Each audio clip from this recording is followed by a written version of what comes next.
redeemed, rehabilitated, and real entertaining. This is the Carl Jackson Podcast. Welcome to Monday's edition of the Carl Jackson Show podcast, your daily dose of objective truth in a world of confusion and lies. Guys, I want to talk to you about illegal immigration and the erasure of the American citizen, because that is definitely what is happening under the Biden administration and under Democratic control in the Southwest. And they continue to try to make this stuff happen. This is why Trump's policies early on were so important. This is why we only should have Republicans that respect the rule of law and that want a closed border, that wants a border wall. So I'm going to get into several details. There's several news stories that have broken, or several headlines that I have. We'll get into some of the latest breaking news as well on this edition of the Carl Jackson Show podcast.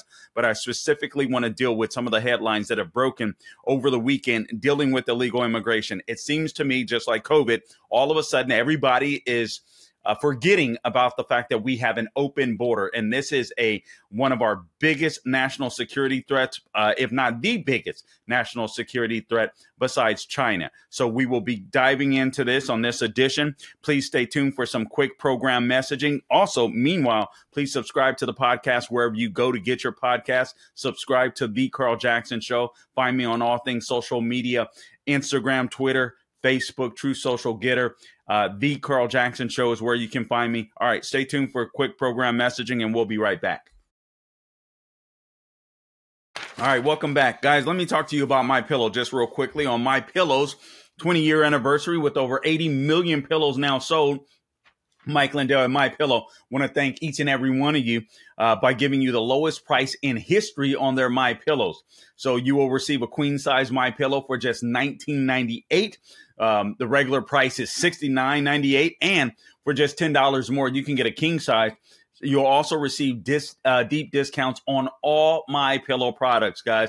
That's the bed sheets, the mattress toppers, the pet beds, mattresses, my slippers, and so much more. All right, so this is the time to try out something that you've always wanted to try on MyPillow. So go to mypillow.com, click on the radio podcast square at the top of the page and enter my name, Carl, C-A-R-L, or if you prefer, give them a call, 800-858-0263. Get your MyPillow for only $19.98. They all of Mike's products come with a 10-year warranty and a 60-day money-back guarantee, so you cannot beat that with a bat. Again, go to mypillow.com, use the promo code Carl at the radio podcast square at the top of the page, or give them a call if you prefer, 800-858-0263. American jobs, American manufacturing, and a good night's rest.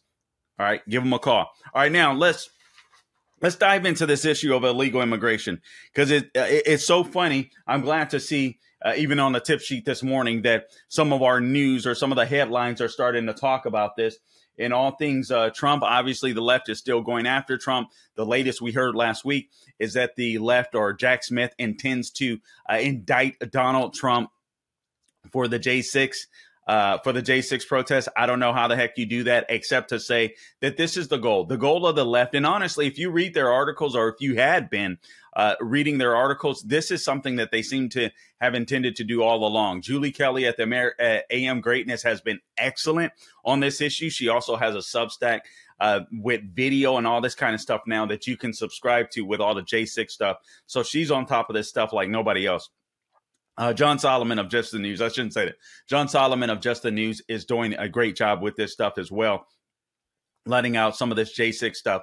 But obviously, you heard Trump say, go to the Capitol peacefully, patriotically protest, make your voices heard. In no way did he incite, or ever did he incite, violence. But here's what the left is up to real quick before we get into the border issue.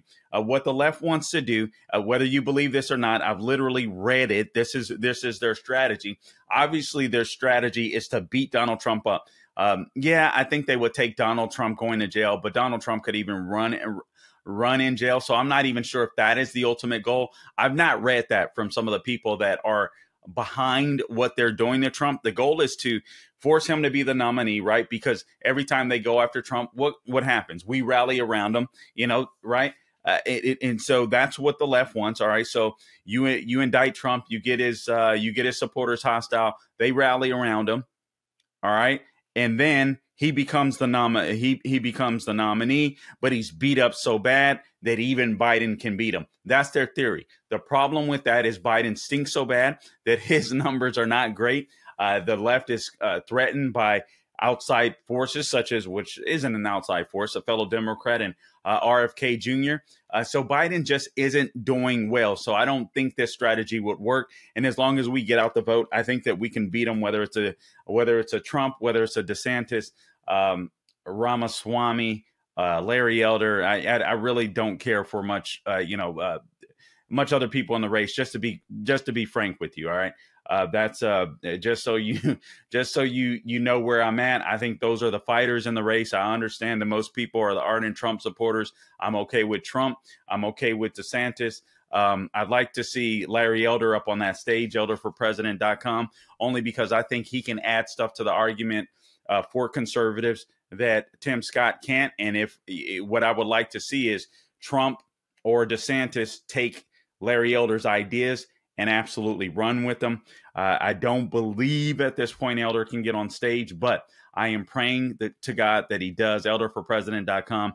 Nobody can speak against the systemic racism and the nonsense that the left has been spewing when it comes to that stuff better than Larry Elder and what's happening in urban communities. He's got stats, he's got stories, he's got solutions better than anyone that I've heard. So I would love to see him on stage, but I'm under no illusion that he will be the nominee. Listen, at this point right now, it's Trump, and unless barring a major comeback from a DeSantis or a rise from Vivek, but honestly, I almost feel Vivek is in it to kind of support Trump. It's a weird feeling that I have with Vivek, even though he's brilliant, he's Reagan-esque, no doubt. All right, let me move on from this. Also, another headline. Elon Musk is basically revamping Twitter X. If you go on, or Twitter, if you go on now, he's slowly changing things.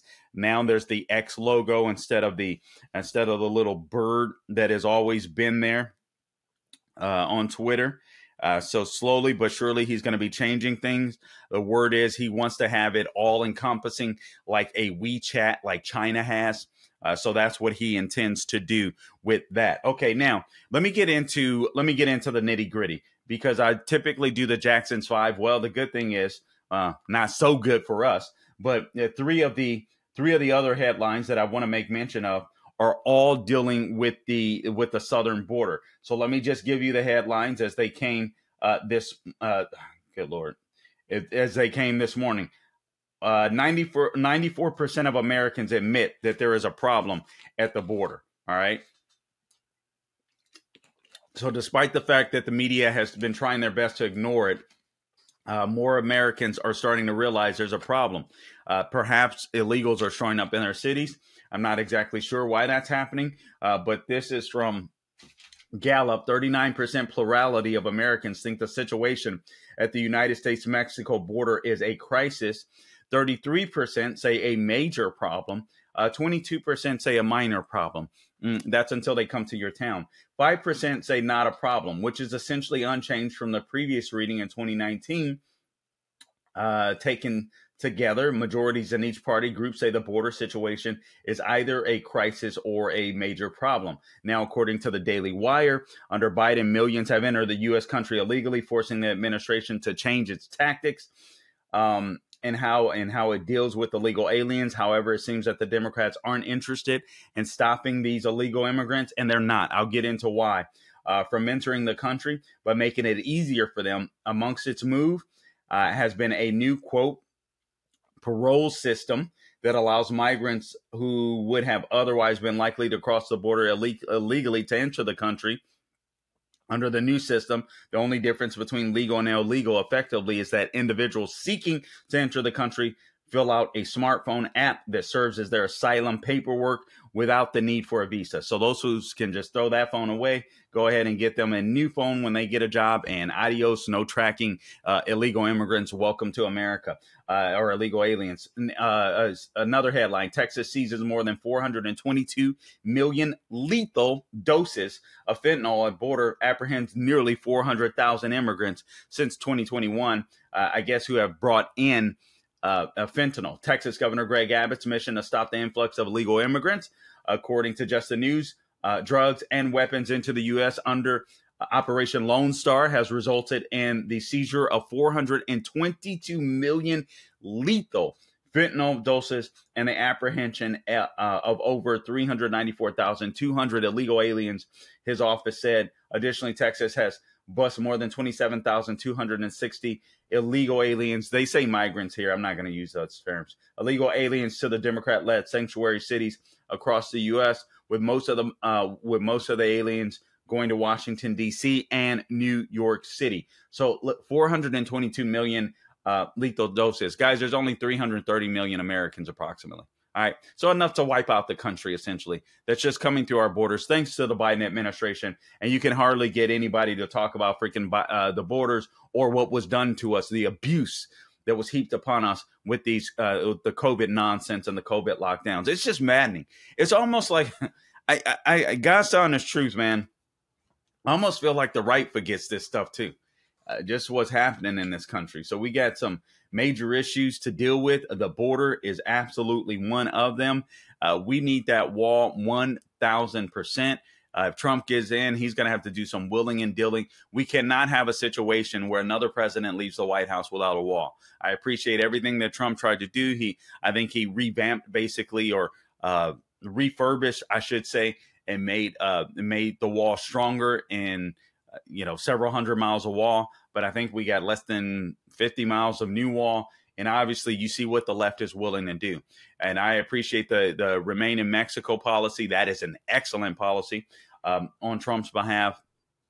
I appreciate all that stuff. But if we don't have a wall, what happens is the next time a leftist Democrat gets in and it's open borders, none of that stuff will matter. All the executive actions in the world won't matter. I'm not even convinced, given the Biden administration, that much legislation will matter, even though legislation is the strongest, because we can fight it stronger through court. However, without a physical barrier, making it virtually impossible for people to cross into our country illegally, it is going to be hard to stop illegal immigration. So we have to have a wall. Full stop. We have to have a wall. All right. It is as simple as that. It's got to get built. I'll tell you the reasons why Democrats don't want it to be built. And also some Republicans. Let's be honest about that. Many Republicans, sadly. All right, another headline, DOJ threatens to sue Texas because of their buoy barrier across the Rio Grande. So Texas have these floating buoys across the Rio Grande with barbed wire. And so the Biden administration is telling Texas to remove the barriers on the Rio Grande River that the Texas law enforcement put in place to stop the illegals. The DOJ is threatening now to sue Texas over quote unquote humanitarian concerns. These people are such freaking, God help me. If it does not remove the barriers, it says here, if it does not, I guess meaning Texas does not remove the barriers, which were first put in place earlier this month, quote, the floating barrier poses a risk to, they're going to sue unless they remove the barriers, is what they're saying. I'm sorry, that sentence I chopped up. And they go on to say, the floating barrier poses a risk to navigation as well as public safety in the Rio Grande, and it presents humanitarian concerns, quote unquote, this from the DOJ, claiming that it was unlawful for Texas to install the barriers. Texas says it isn't unlawful. I hope that what Texas Governor Greg Abbott will do is keep those barriers in place and just let them go through the court battle. No, we're not moving them. And we're not moving them. If the federal government comes in and, and moves them themselves, maybe that's another thing. I don't know, but I'm not moving them. We're going to have the court battle, and we should. And I'll tell you the reasons why. Guys, I want to tell you what's really going on. I want to be I want to be frank with you. I want to be as blunt as possible. Victor Davis Hanson actually did a YouTube video on this a couple of years ago. We all knew that this was happening, but it has come so far in just the span of a couple of years under the Biden administration. This is something that we wholeheartedly should be concerned about, especially if you grew up on the West Coast like I did. You saw it happening, but it got way worse after I left California. I've been out of California for 25 plus years, and the problem has just gotten worse. And I'm talking about illegal aliens, illegal immigration, the illegal invasion. And, listen, this isn't to disparage people. I understand that illegal immigrants can be nice people, but that isn't the issue. The issue is borders, language, culture, sovereignty. All right. And we don't have it. Here's what the left is trying to do. And here's what Republicans are acquiescing to, whether they realize it or not. It is the complete erasure of the American citizen. It is the complete erasure of a citizen, a nation citizen, or a nation state citizen. What the left wants is a global citizen. So the elite, I know it sounds kooky, but this is where we're at. Just consider ESG and so on, etc. But this is what the left wants to do. Erase the American citizen. One of the easiest ways to do that is to replace the American citizen with a bunch of people that are unassimilated, that don't care about borders, where borders is just a construct. This is exactly what the left is trying to do. So let me get into detail. You have to ask yourself this question: who the hell is behind the open borders movement?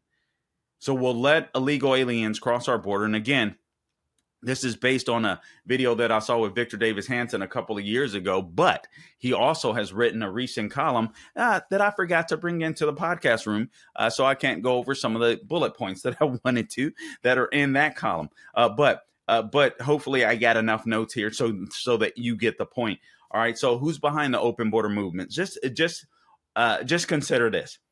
We're letting illegals into the country, into the United States, without permission, without skills, without our language, without English, without the desire to learn English, and also without resources. They can come literally without anything and then survive in the United States of America. You guys might recall during COVID that illegal aliens were allowed to come into our country, even though the federal government was mandating that you get the jab. Illegal aliens didn't have to. Isn't that weird? Isn't that weird? It's absolutely insane.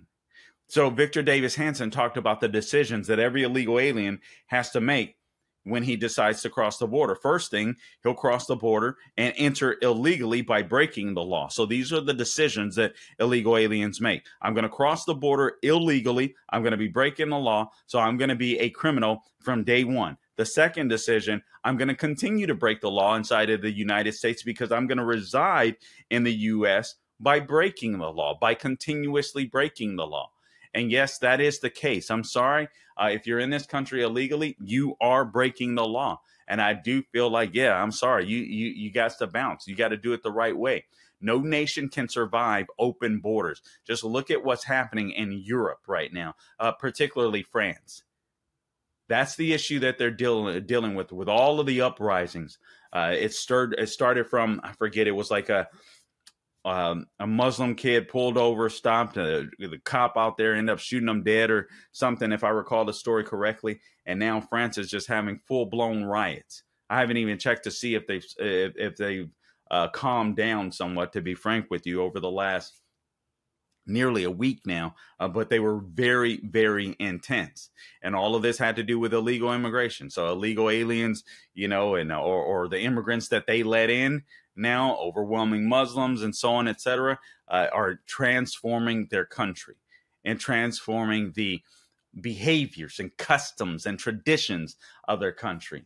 That's global citizenship, guys, whether these people realize it or not. The third decision that illegal has to make is to get fake ID to perpetuate that criminality. So the illegal alien makes three decisions. One, to cross our borders illegally. The second, to live in our country illegally. And to get fake ID, all right? And to perpetuate that criminality for God knows how long. You have to ask yourself, who benefits from illegal immigration? Again, why would we bring people in here without skills, without English, without resources, without our permission, or allow them to stay without our permission once they've broken the law someone's got to benefit for this. All right. The first people to benefit, think about this, are the governments of Mexico and Central America. Victor Davis Hanson breaks this down very beautifully. But consider this, 70%, this was as of a couple of years ago. I'm not sure of the exact divide at this point, but 70% of the people crossing in to the United States of America illegally are young men. Young men. That is insane. 70% of the illegal aliens crossing into our border, into our country, are young men. So why would these countries, think about this? This is a fascinating question. Why would these countries send their youngest, their strongest, their most productive and healthy citizens? Why would they want to get rid of those people in their own countries? Why wouldn't they fight to keep and to keep those citizens in their country? Because those are very productive citizens, right? Why would you want the young muscular class to leave? There's a reason. These countries, whether it's Mexico, whether it's Central America, these aren't countries that have a constitution. These aren't countries that have the Bill of Rights. And these aren't countries where these people are treated fairly, kindly, even. All right. These are countries where these young men tend to be opinionated. This is what the countries fear.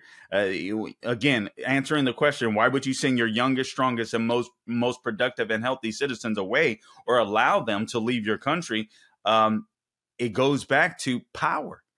These countries aren't constitutional. They don't have a Bill of Rights. So they're willing to send their youngest, their strongest, their most productive and healthy people away because those people, those young men, also tend to be their most opinionated, their most muscular, the most volatile. So by getting rid of these people, what they do is essentially get rid of a threat or a potential uprising, right? So if a government wants to be corrupt, if a government wants to be dictatorial, so to speak, if you want a socialist like Obrador of Mexico, if you want that type of president, you want to get rid of the people that will stand up against that form of government.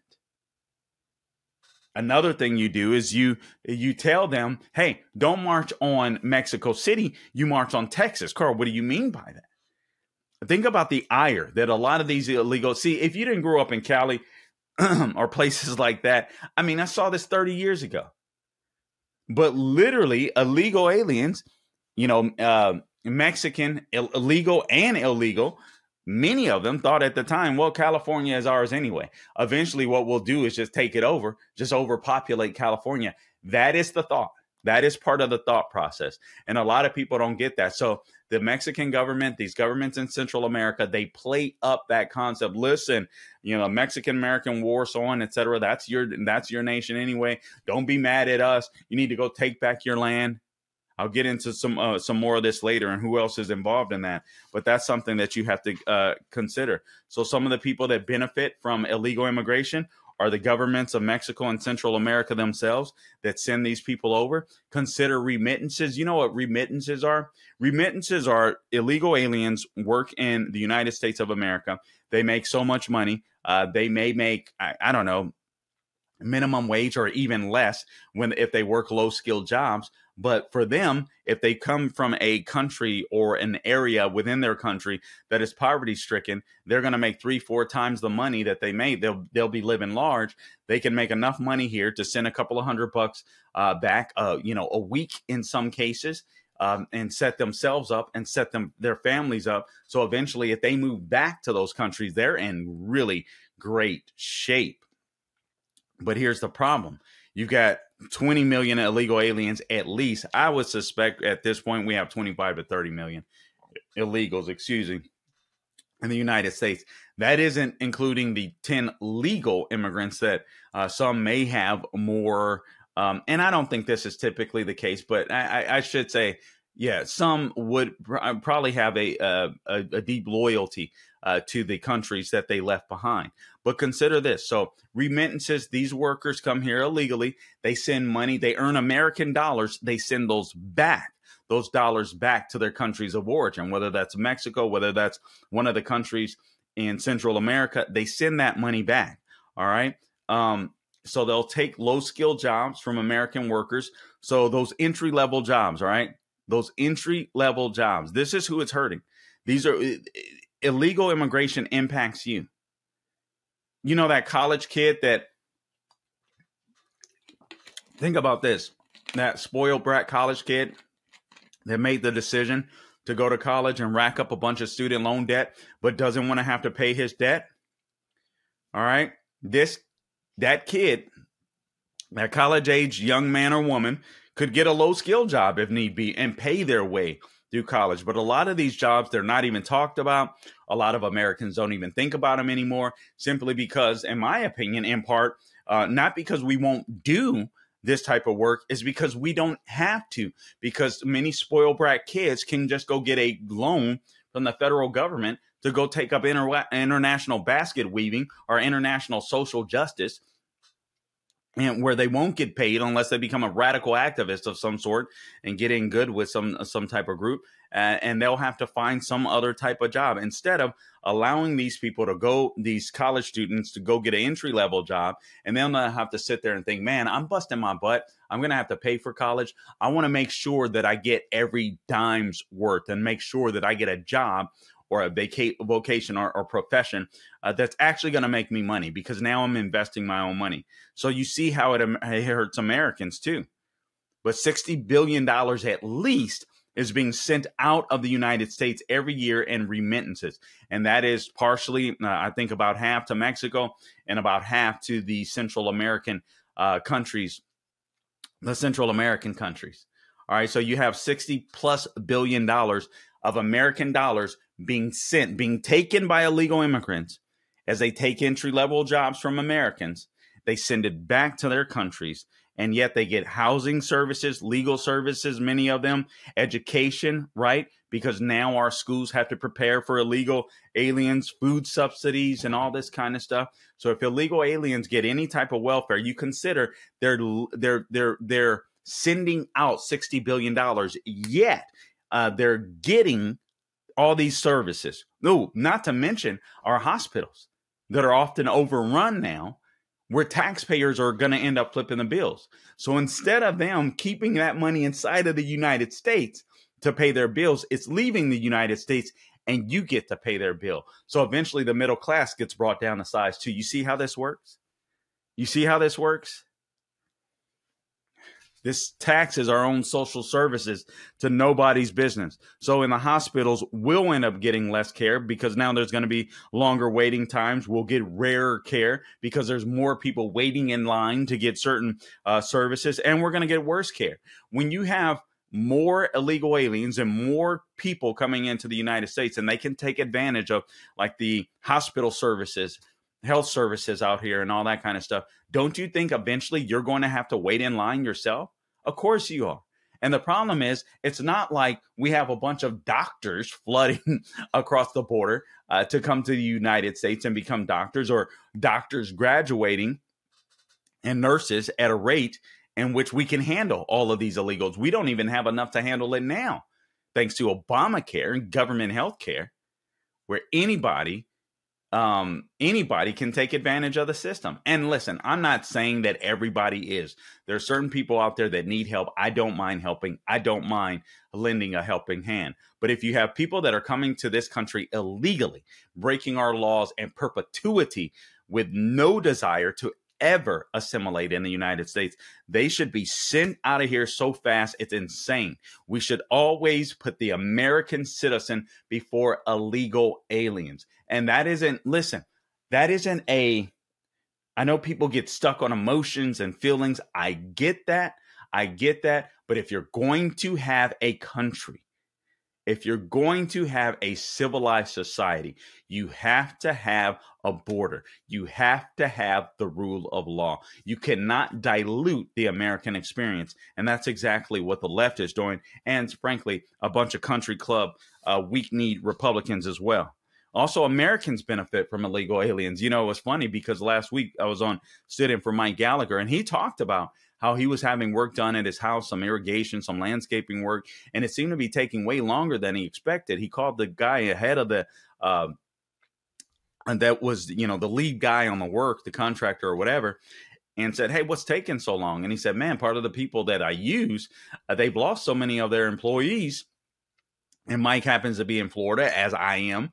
Governor Ron DeSantis signed a bill out here making it, if you're an illegal alien, your ID is no good out here. Your driver's license is no good out here.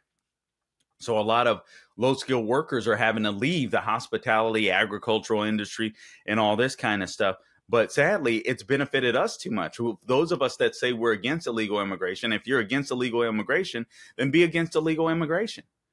Somebody else should be filling those jobs. So it was taking the contractor so long to do the work at Mike Gallagher's house because the people that were working for this irrigation company, many of them had to leave the state.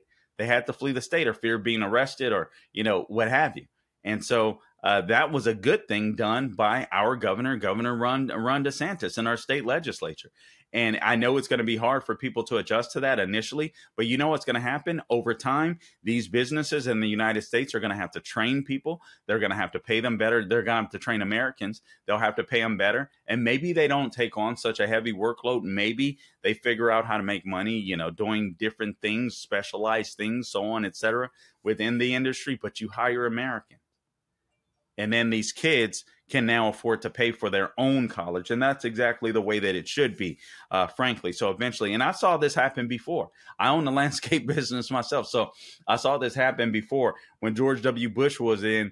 And then Republicans fronted like they were actually going to get the borders under control, pretended like when I say fronted, pretended like they were going to get the borders under control and they didn't intend to do anything. But it was some piece of legislation that they were considering that was being discussed, debated, or what have you. I remember going to local nurseries around here and I literally saw crews go from crews that were obviously illegal aliens. I mean, they could not speak any English. You could tell, I mean, they're just, very dark complexion, so on, et cetera. But I went from literally 1 week seeing that in certain places to the next week seeing an American crew because there were fear that there was going to be E-Verify and that business owners would be fined. And guess what they found? They found American workers within a week. That's what they found. Now, granted, it'll be a little hard today because so many people got drunk off of COVID, all that free money that's still out there from COVID, unfortunately. So many young people got drunk off of it. But once that money runs out, guess what? They're going to have to find a job. They're going to have to find a job. So this is a win-win to end illegal immigration. But Americans are going to have to say, you know what? Enough is enough. We need Americans to be able to learn trades and vocations and even do low-skilled work, which should be entry-level work. And then that way you don't have to be complaining about, minimum wage, minimum wage, a living wage. Listen, minimum wage is a minimum wage for a purpose. It's meant to be an entry-level position so people can excel from that point forward. But even at minimum wage, if Americans were to get minimum wage, what do you think is happening with a lot of these illegals? Guys, I'm telling you, I'm in the industry. I have never hired illegals, but I can tell you, I've literally spoken to people. They hire them because it's cheaper. Some of these guys are paid under the table, or some of these guys are just, they're paid lower wages. And then they'll live together in a house. Several of them save money, send money back to their countries, like we talked about before, remittances. It's insane. It's insane. So Americans benefit from illegal immigration. And so sadly, these are the reasons why we're seeing part of this open borders crisis. A lot of blame is to go around. The governments benefit, people back home benefit, and their foreign countries benefit. $60 billion in money that those governments are receiving. As a matter of fact, that $60 billion is more than Mexico and the Central American countries make in like tourism, like Americans going to those countries too for vacation, so on, et cetera. They make more from their citizens leaving their countries, coming to America, and sending money back. Who else benefits? Obviously, the Democrat Party. This is why the Republican Party is so stupid and why the Republican Party, I think, is going to kill itself eventually. And listen, guys, I happen to vote Republican. I don't vote for all Republicans because I think a lot of them are just a waste of or pieces of crap, to be frank with you. But I vote for the ones that are more aligned. The Republican Party more closely aligns with my values, constitutional and biblical values. So that's why I vote Republican, but I will not just vote for any Republican. I just don't roll that way, and neither should you. All right. But having said that, the Democrat Party benefits big time. All you have to do is go to California, my home state, and look at what's happened there. 25 years ago, when was the last time we had Arnold Schwarzenegger was elected governor of the United States, governor of California. All right. So he was elected governor. That was over 20 years ago, I believe. But at that point in time, it was still like you could go back and forth. It could be a Democrat governor. It could be a Republican governor. Arnold Schwarzenegger got in. But some of the stuff that he did is he went to the left on some issues. He fought strong for about a year, had to deal with the legislature. They beat his behind. And then he just started going left. I think he helped to destroy California, to be frank with you. And once the liberals got in and they started getting their way, twisting arms, so on, etc., came up with this little jungle voting system or whatever it's called out there, where the top two candidates, Republicans, can't even be in the race necessarily. It's the top two vote getters in the primary go on to race. So if it's Democrat and Democrat, it's just going to be Democrat and Democrat. You don't have to have somebody with an opposing worldview, an opposing party, so on, etc. So Democrats just took it over. But one of the ways in which they took it over is by allowing illegal immigrants, illegal aliens to come into their state and saying, hey, listen, we're not going to enforce any of these federal laws. All right, we're not going to enforce federal laws. We're not going to send you back. You're going to get to live in the shadows, or you're going to get to build a great life right here in the West, or right here in California. But what you're going to do is we're gonna promulgate policy that's going to keep you safe, but you're going to keep voting for us, and that's exactly what they've gotten. And now Victor Davis Hanson reminds us: look at where they've taken over. The left has taken on, due to illegal immigration, the left has taken over Nevada. Colorado used to be, I'm talking about a red state. I used to want to move to Colorado. I was like, man, that is where my family and I, that is where we're going to go. They just straight up blue. How do you get that? Second generation children born of illegal aliens that can't be kicked out of the country, that should be, frankly, but can't be kicked out of the country. I shouldn't say can't be. They could be, but nobody has the courage to do it. Let me put it that way. But many second generation children are obviously going to want to protect their parents, so they're going to vote Democrat. And that's what happens. And then they move to places like Colorado. They move to Nevada. So all of these states that used to be reliably Republican, Nevada, Colorado, Arizona is starting to flip. All right. New Mexico has flipped. This is what's happening. So the illegal migrants are slowly but surely crossing the travail of the United States of America. And eventually what they'll do is take over where they are. Obviously, this is a demographic shift. All the left has to do is cater to the illegal immigrant and they'll win. And that's why you have so many weak-kneed freaking Republicans that won't even stand up for borders. I mean, the House caved on I forget. I should have brought my notes in.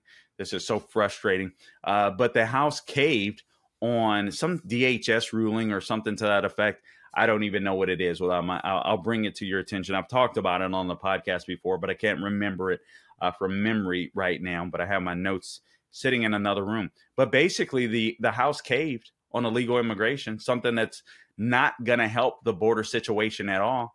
Meanwhile, they claim they're waiting for Trump to come in or DeSantis or something and fix the border. And I'm like, really? Are you really? Seems to me that you Republican Party are complicit in the open borders and you want to get as many illegal aliens into the United States as well before Trump returns. It's pretty phenomenal. So the Democrat Party benefits from illegal immigration. Another party or another group of people are these ethnic lobbies like La Raza. Victor Davis Hanson talked about them. They've changed their name. That means the race. But all of these woke behind the groups that are like, bring more Mexicans, bring more people in from Central America, even if they're illegal, because in their view, in their view, it's like, all right, the Mexican-American War, so on, etc. This was our territory. You guys took it. What we'll do is we'll just populate here. We'll just bring more people in, and we'll take it back. Did you know that there's over 550 jurisdictions in the U.S. that do not enforce federal immigration law? And there's groups like formerly known as ERASURE that are pushing this stuff, and Democrats that are pushing this stuff. So as more groups across the country, or more jurisdictions, more cities, more counties across the United States don't enforce federal immigration law, what's going to happen? Those cities, those counties are going to flip. And that's how they're going to take away America little by little. The idea of citizenship, the idea of borders are just becoming a construct, and that is exactly what the left has been wanting all along, and that's what they're after. We should have legal immigration. It should be limited. Yes, it can be diverse. It should be, of course, it would be diverse, but it should be meritocratic. We should settle for nothing less than that. Otherwise, this idea of the American citizen, this idea of the border will just be a thing of the past. Guys, I appreciate you tuning in to this edition of the Carl Jackson Show podcast. Again, please subscribe wherever you go to get your podcast. And until next time, do not grow weary doing good. God bless you.